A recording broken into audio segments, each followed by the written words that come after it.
Students, जब हम database के लेवल के ऊपर कोई एनालिसिस कर रहे हैं तो टैब्ल्यू यहाँ पे हमें 2 लेवल्स प्रोवाइड करता है। नंबर 1, हम डेटाबेस में लेवल्स, डेटाबेस में मुख्तलिफ वेरिएबल्स या जिनको हम टेक्निकल ज़ुबान में फील्ड्स कहते हैं, और हमने पिछले सेशन में इनको सीखा भी, उनको कैसे डेवलप करेंगे। एक लेवल तो ये है।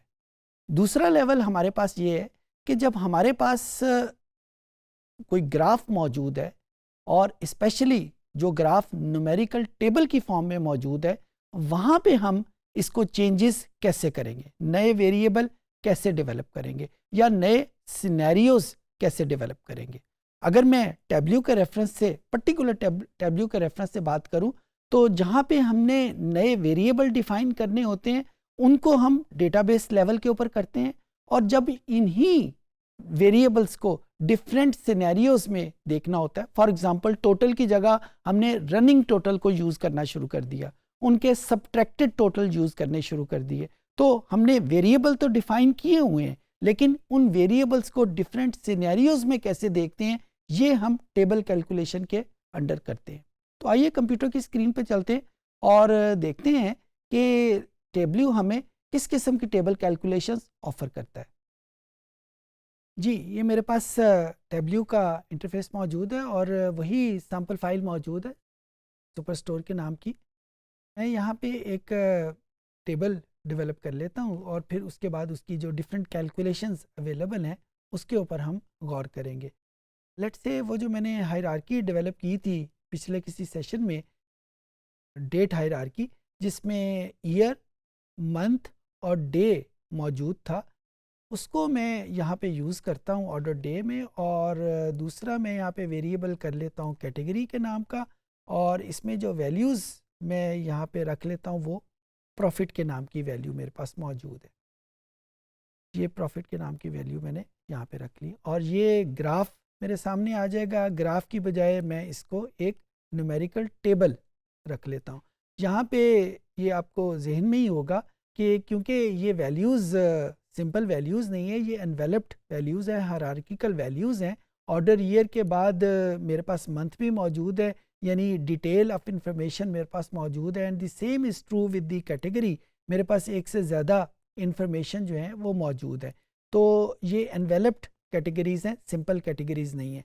और ये हमारे पास एक टेबल मौजूद है, इसको जब हम यूज़ करेंगे, यहाँ पे एनालिसिस का बटन अगर आप देखें, और इस एनालिसिस में मेरे पास सबसे पहले नंबर पे आता है टोटल्स के नाम का।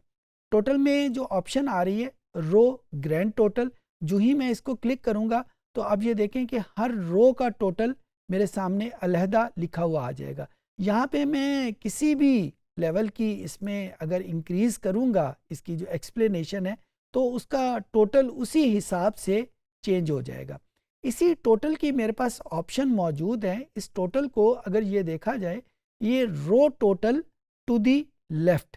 अब यहाँ पे जो रो टोटल लिखा हुआ है वो मेरे पास राइट साइड पे लिखा हुआ है। अगर मैं इसको ये बटन क्लिक करूँगा तो यही रो टोटल मेरे पास स्टार्टिंग में लिखा हुआ आ जाएगा।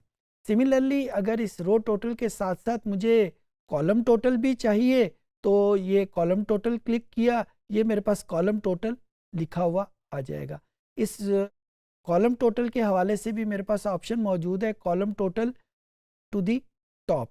तो यही जो टोटल्स हैं ये मेरे पास टॉप में लिखे हुए आ जाएंगे, यानी जो मेरे पास समरी इंफॉर्मेशन है वो मेरे पास लेफ्ट मोस्ट कॉलम में और अपर मोस्ट रो में लिखी हुई आ जाएगी, depending on our own choice. Similarly ये जो टोटल्स हैं, इनको अगर मैं सब टोटल्स पे क्लिक करूं तो ये जितनी भी मेरे पास सब कैटेगरीज बनती हैं उन सब के आपके पास जो सब टोटल्स हैं वो भी मौजूद होंगे। अच्छा, बाज़ औक़ात हमारे पास रिक्वायरमेंट टोटल्स की नहीं होती, बल्कि हमारे पास रिक्वायरमेंट परसेंटेजेस की होती है। तो जब मैं परसेंटेजेस कैलकुलेट करना चाहूँ तो ये मेरे पास एक ऑप्शन परसेंटेज की नाम की भी मौजूद है। मुख्तलिफ ऑप्शन यहाँ पे मौजूद हैं। सबसे पहली ऑप्शन जो यहाँ पे लिखी हुई है वो नन के नाम की, यानी इस वक्त कोई भी कैलकुलेशन, कोई भी परसेंटेज कैलकुलेट नहीं हो रही। सबसे पहली जो ऑप्शन मौजूद है वो टेबल के नाम की है। जब मैं टेबल को क्लिक करता हूँ तो ये कैलकुलेशन अगर आप गौर से देखें तो जो टोटल है 100% वो ग्रैंड टोटल के ऊपर है।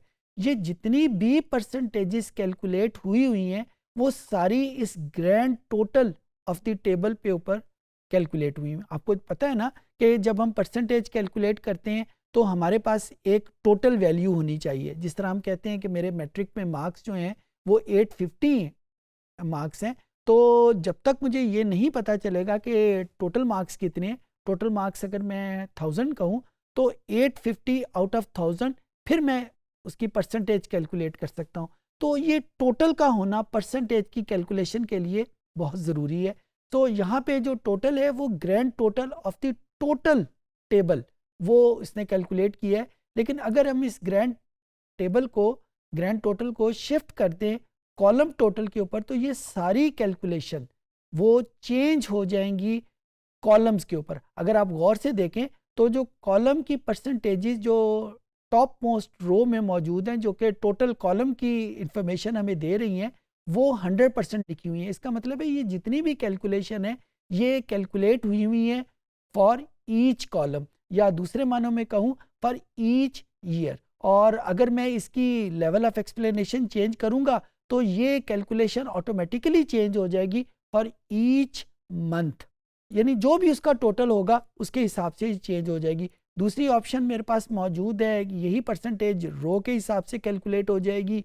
और मुख्तलिफ ऑप्शंस हमारे पास ये मौजूद है, रो इन पैन, कॉलम इन पैन, यानी इस पैन के अंदर जितनी हमारे पास वैल्यूज़ मौजूद हैं उसके हिसाब से ये वैल्यू कैलकुलेट हो जाएगी। तो ये हमारे पास मुख्तलिफ ऑप्शन मौजूद थी जो एक टेबल के हवाले से हम चेंज कर सकते हैं। ये टेबल की इंफॉर्मेशन हमें बहुत रिक्वायर्ड होती है।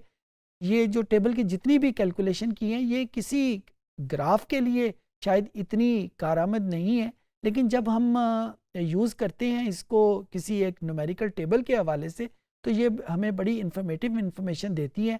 और as a matter of fact जब हम जो हायरार्किकल कैलकुलेशन है और टेबल कैलकुलेशन है इनको जब मिला लेते हैं तो बहुत इंफॉर्मेटिव और बहुत सजेस्टिव सिनेरियोज डेवलप होते हैं। जिस तरह अभी आपने यहाँ पे देखा कि कहने को अगर मैं इसको समरी करूँ तो मेरे पास टाइम और कैटेगरी वाइज दो वेरिएबल मौजूद हैं जिसके हवाले से सारी कैलकुलेशन मौजूद है। लेकिन जब मैं इन एनवेलप्स को ओपन करता हूँ तो मेरे पास एक एक ओशन ऑफ वैल्यूज, एक ओशन ऑफ सिनेरियोज मेरे सामने आ जाता है।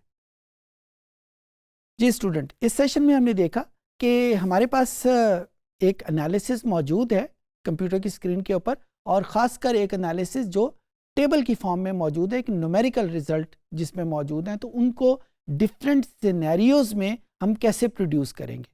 वही रिजल्ट जो डिफरेंट सिनेरियोज में आता है उसकी इंटरप्रिटेशन भी डिफरेंट हो जाती है, और वो हमें उसी एनालिसिस के डिफरेंट पर्सपेक्टिव, डिफरेंट डायमेंशन हमारे सामने रखता है, जो कि पहले हमने नहीं देखी थी। उम्मीद है चीज़ें आपको समझ आ गई होंगी।